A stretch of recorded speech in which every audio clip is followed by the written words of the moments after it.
Hello guys! Magigisa tayo guys ng chicken breast. Ayan.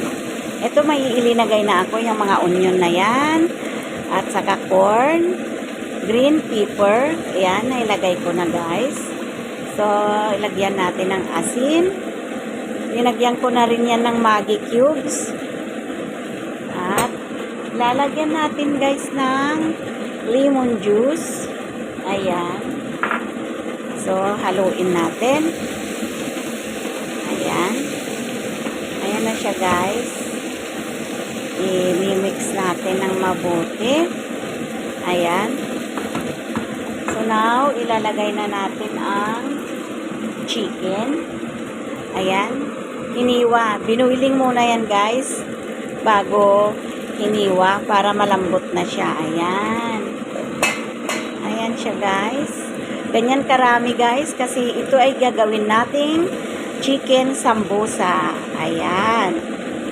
Ayan guys. So, para maganda, i-mix natin. Pero bago ang lahat, ilagay muna natin ang carrots para sabay-sabay silang mag-isa. Ayan guys. Ayan, ganda-ganda na. Gandara na. Ayan. So, yummy to guys. Kaya mix natin ng mabuti ang ating linuluto na breast chicken para yung mga ingredients niya na nasa baba is ma-mix sa chicken at saka yung carrots. At para maganda ang tignan guys, ang kulay. Ayan. Ayan guys. So now, kulang yan. Ayan. Tama na yan. Lagyan ko pa naman ng ano pala.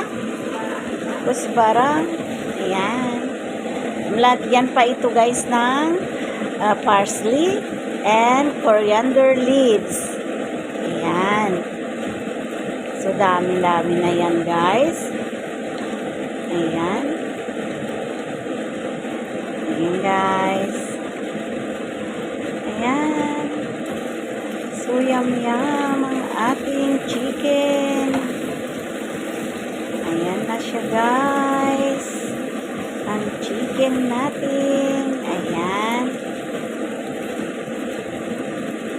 Thank you guys for watching sa aking linulutong breast chicken breast. Ayan. Bye!